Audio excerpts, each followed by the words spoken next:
of the leaders of the priests and the Levites, which is the priestly tribe. And even one of the 12 apostles was chosen by gambling. Acts 1:26 says, they cast lots for them, and the lot fell on Matthias, and he was enrolled with the 11 apostles. Remember, they had a vacancy on the apostles, and he filled it.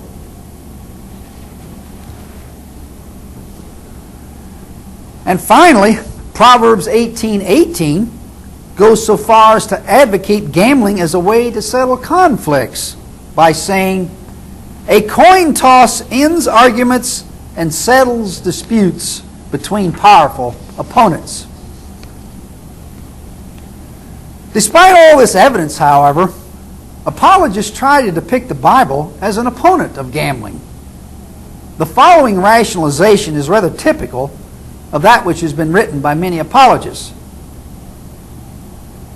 When asked if he felt Christians should participate in games of chance and what he thought about bingo being played in churches, fundamentalist DeHaan said the following on page 243 of his book entitled 508 Answers to Bible Questions. Quote, not only is gambling absolutely contrary to the Word of God because it puts faith in chance and faith rather than in the providence of God, but even our civil authorities who do not go by the Bible outlaw gambling and think it is evil. Every state in the Union has certain laws against gambling, and even though they're not always enforced, it is the general consensus among many authorities that gambling is evil. It is seeking to profit, this is DeHaan speaking, it is seeking to profit by the loss of someone else, which is equivalent to stealing. I do not know how anyone can find any argument either in reason, logic, decency, or the Bible to support this practice. Unquote. How many mistakes can one man make in such a short paragraph? First, as we've already shown, gambling was not only widely practiced in the Bible, but often carried out in compliance with God's instructions. Secondly, one can't help but notice that DeHaan failed to provide even one citation for his allegation that the Bible is unalterably opposed to gambling. Thirdly, as far as the civil authorities outlawing gambling is concerned, the explosion of state lotteries has pretty much destroyed that theory. And fourthly, his allegation that gambling is equivalent to stealing is a blockbuster.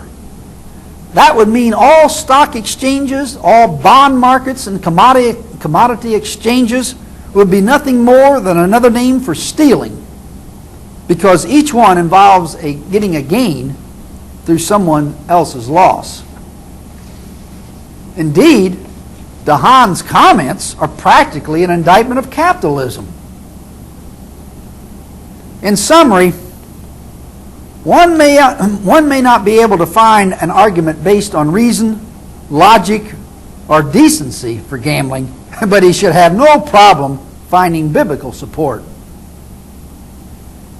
That completes our analysis for today, and additional social issues will be discussed in our next program.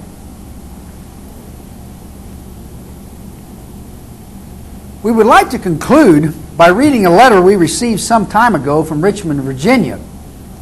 The writer says, quote, the advice you gave to one of your readers, I realize also applied to me. Although it's important to read criticisms of the Bible written by free-thinking biblical scholars, it is particularly important for us to read and know the Bible firsthand. So I bought the Revised Standard Version of the Oxford Annotated Bible with the Apocrypha, an ecumenical study Bible. Interestingly enough, I found this amazing statement just before Genesis 1. This is right at the beginning of the book.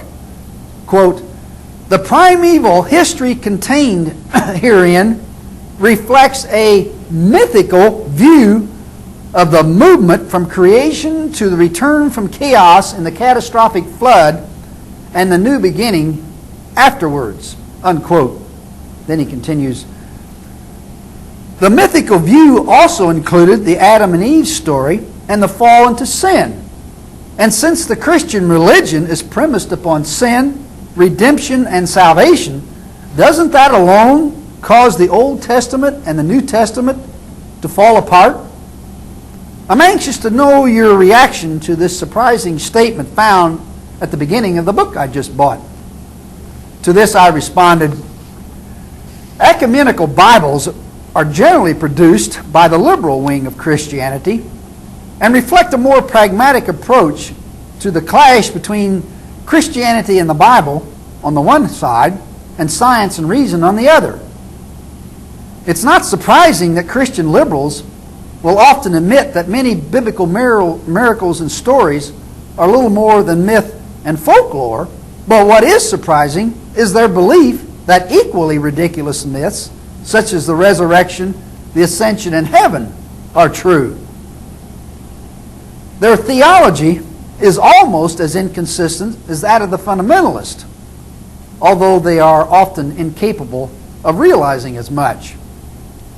They reject sticks turning into snakes and a woman springing from a man's rib, but they accept the man rising from the dead and some of the miracles performed by Jesus. They reject creationism and accept evolution, while contending that man can have a soul while his ancient ancestors don't. They don't believe the earth stood still or Lot's wife turned into a pillar of salt, but they believe in a day of judgment and the eternal happiness of heaven. They believe the Bible is the word of a perfect being, but admit that it has many contradictions, errors, and fallacies. While agreeing that Jesus said in John 14:6 that only those who accept Him can be saved, they contend that people in other religions can be saved as well. Liberals are a hard group to corral because they're so diverse in their biblical views and so vague and inconsistent in their theology. They try very hard to reconcile the findings of science and rationality with the superstition of religion in the Bible. To the very marrow of their being, they want to keep the false sense of security provided by religion while accepting the obvious findings of science and logic. In doing so, they become entangled in a two-faced philosophy that's little more than a mishmash of inconsistencies, vagaries, generalities, and metaphysical ambiguities. While straddling a vertical razor blade, they have their feet firmly planted in both camps, trying to serve two masters at once. Two masters that are unalterably opposed to one another, science and religion. The National Council of Churches is a prime example of an organization composed of liberal Christian denominations. Normally, we don't discuss this wing of Christianity because the number of roads down which people can travel once they have rejected the inerrancy of the Bible are too numerous to count, too vague to define, too vacillating to anchor, and too individualized to warrant attention. Talk about trying to nail Jello to the wall. There are almost as many theologies as there are proponents.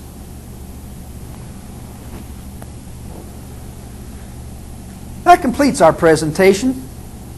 And please join us later for the 56th edition of Biblical Errancy Commentary, when we'll continue showing why the Bible is nothing more than the flawed composition of some fallible human beings.